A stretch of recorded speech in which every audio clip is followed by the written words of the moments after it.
दिल्ली से यहां तक चले आए हो, यहां आने में क्या शर्मा रहे हो? डॉक्टर अशोक बत्रा।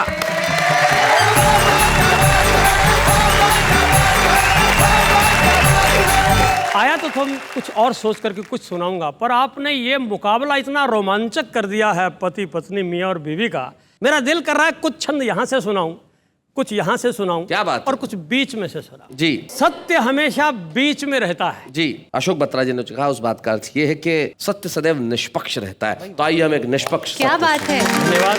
जी सुना, शादी से पहले जो सोच रहती है वो क्या रहती है सुनाइए। सभी पुरुषों की, कि बिना पत्नी के नर सूखे पेड़ जैसा लगे आके उसे हरा भरा कर देती पत्नी। आहा, वाह वाह। डोर से कटी हुई पतंग जैसा घूमता था उसे एक प्यारा प्यारा घर देती पत्नी। वाह वाह। पीले पीले मुखड़े को सुनी सुनी अखियों को मीठे मीठे सपनों से भर देती पत्नी।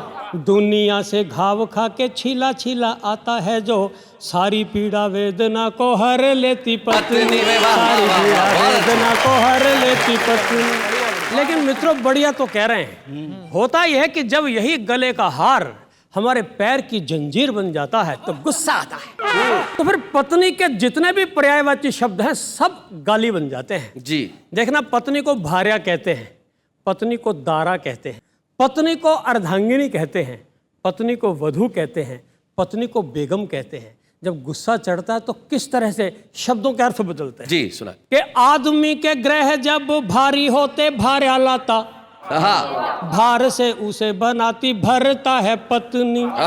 बन अर्धांगनी वो आधे अंग हर लेती, दारा बन छाती पर चढ़ जाती पत्नी।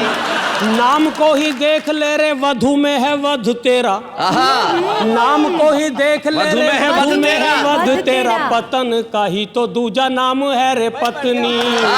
आदमी बेचारा गमगीन होके गंजा हुआ, पर उसे गम कहाँ बेगम है पत्नी। बेगम है पत्नी। और फिर पत्नियां कहती हैं, इतनी इतनी बातें करते हो, जरा मुझे भी जवाब दो। पत्नियों की ओर से वो क्या कहती है? जी, पत्नियों बोली घर भार लगती थी तुझे, मेरे आगे पीछे दुम उठाए था क्यों घूमता।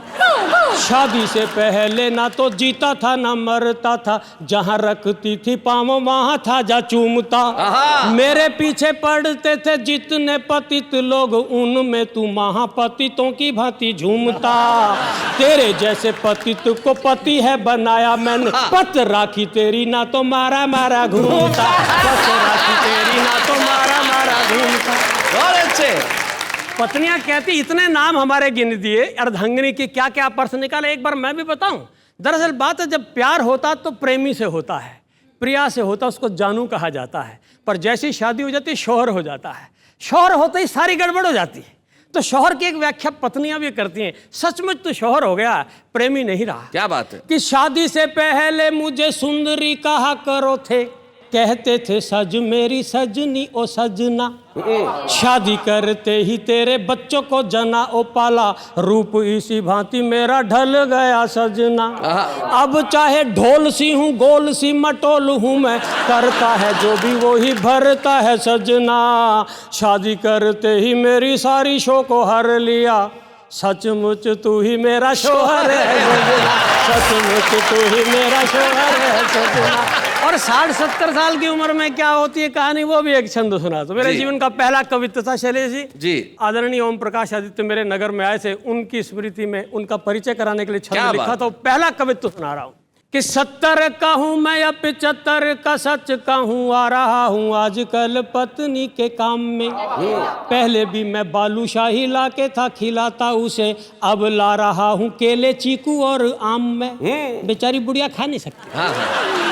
आज तक डूबे जैसा दिल फेंक प्रेमी हूँ मैं, भाभी जी को छील छील देता हूँ बादाम में। फर्क इतना है, पहले घूंघट उठाता था मैं, अब आ रहा हूँ राखी बांधने के काम में। अब आ रहा हूँ राखी बांधने के काम में। मैं अनेक रिश्तों की तो बात करूंगा नहीं, एक बड़े रसपूर्ण रिश्ते की बात करूंगा कि जीजा साली का जो रिश्ता है ना वो खत्म होता जा रहा है। क्योंकि परिवार नियोजन ने सिखाया एक लड़का एक लड़की। अब एक लड़का एक लड़की है तो लड़की के साथ शादी तो कर ली तुमने, बाकी ससुराल में रह गया साला साला, साली तो रही ही नहीं। मैं आपको एक ऐसे प्रसंग की ओर लेके चलता हूँ। मेरा एक मित्र मेरी ससुराल में गया, मेरी 3 सालियाँ और उसकी एक भी साली नहीं थी जी। तो उसने वो जो घर में पारिवारिक सरस वातावरण देखा तो उसके मन में जो बात आई, एक छंद उसके लिए आपको सुनाई कि 3 सालियों से भरी ससुराल देख यार, बोला ऐसी खुशहाली नहीं मिलती। एक छोरा छोरी का रिवाज ना होता तो मेरी ससुराल सालियों से खाली नहीं मिलती। क्या बात है। रूठ के वो बोला मेरे ससुरे ने नाश किया, वरना मुझे क्या एक साली नहीं मिलती। मैं बोला कि शुक्र है एक छोरी छोड़ दी थी, वरना तुझे ये घर वाली नहीं मिलती, वरना तुझे ये घर वाली नहीं मिलती। आजकल इलेक्शन के दिन आने वाले हैं जी। अब नेता तो वोट के बगैर नहीं मानते, पर हर एक व्यक्ति अपने अपने ढंग से मानता है। और एक हमारा पड़ोसी देश है जो हर तरह से बेईमानी करता है। मैं सोचता हूँ ये कैसे मानेगा। ठीक है, मैं एक फार्मूला दे रहा हूँ कि लोग मानते कैसे हैं। ये मेरे पूरे जीवन का अनुभव है इसमें कि पत्नी उपहार बिन, प्रियजन प्यार बिन, गुंडा दुत्कार बिन कभी नहीं मानेगा। क्या बात है, वाह वाह वाह, क्या बात है। दुर्जन गाली बिन, जीजा प्रिय साली बिन और कवि ताली बिन कभी नहीं मानेगा। और जैसे नेता वोट बिन, जैसे नेता वोट बिन, अफसर नोट बिन, नालायक चोट बिन कभी नहीं मानेगा। जैसे भूखा भात बिन, यार मीठी बात बिन, बेईमान लात बिन कभी नहीं मानेगा। बेईमान लात बिन कभी नहीं मानेगा। बेईमानों को ऐसे सिखाया जा सकता है। और शैलेश जी, एक छंद में मैंने विविध तरह की उपमाएं दी हैं जी।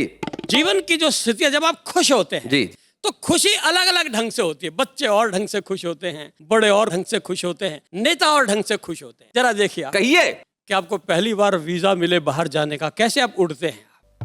तो देखिए आप कि खुशी नए वीजा जैसी, बालकों को पिज्जा जैसी, सालियों को नए नए जीजा जैसी लगती। वाह वाह। सचिन को बल्ले जैसी, लाला जी को गल्ले जैसी, प्रेमिका को प्रेमियों के छल्ले जैसी लगती।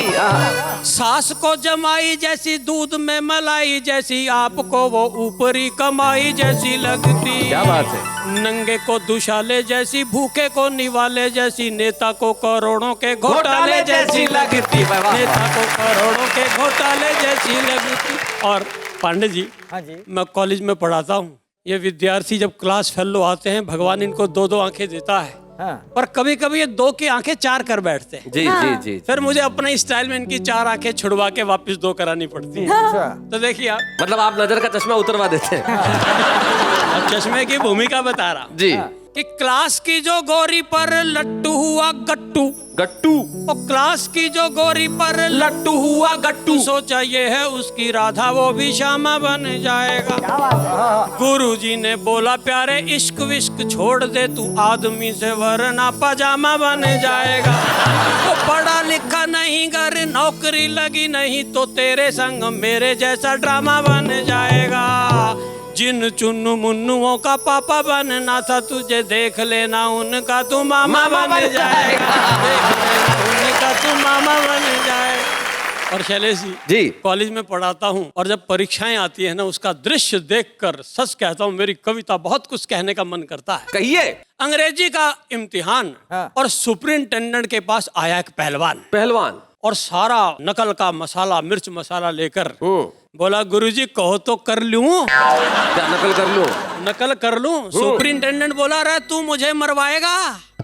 वो पहलवान बोला अच्छा, अगर तू नकल ना करने देगा तो के बच जाएगा। सही बात है। और ये कहने के बाद उसका एक साथी साथ नकल कराने आया। साथी। तो देखिए अब कैसे परीक्षा हो रही है। सुनाइए। नकल कराने वाले ने कहा अरे पहलवान लिख रहे लिख, पहले में लिख एम। पहलवान बोला एम में मात्रा छोटे ए की लगाऊं या बड्डे ए की। वो नकल कराने वाला बोला रहे हो हिंदी को नहीं, अंग्रेजी है अंग्रेजी, लिख एम ए एम एम, लिख ए। पहलवान बोला ए की स्पेलिंग बोल।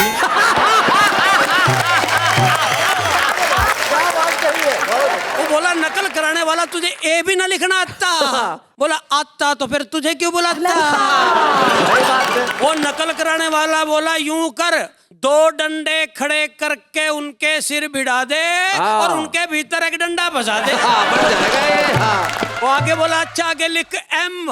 बोला एम की स्पेलिंग बता। बोला रे W को उल्टा छाप। पहलवान बोला W की स्पेलिंग तो बता मेरे बाप।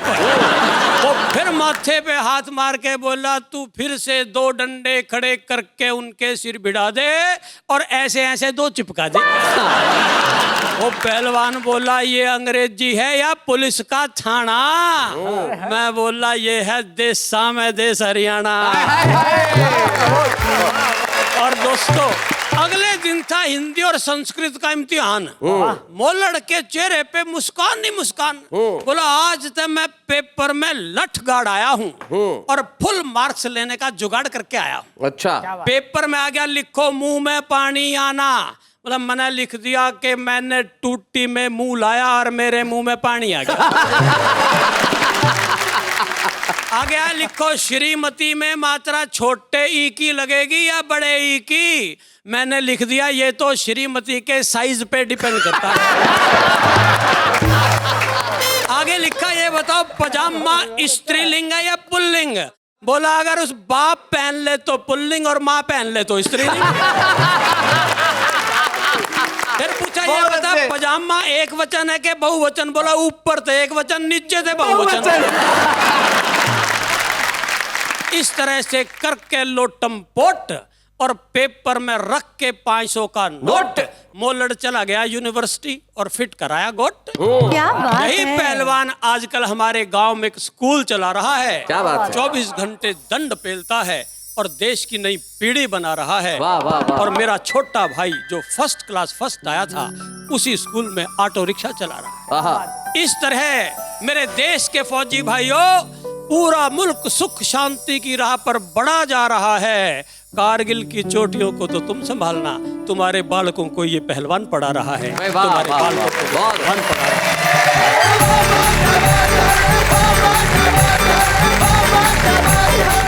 ऐसे और भी मजेदार वीडियो के लिए हमारे चैनल को लाइक, शेयर और सब्सक्राइब करें।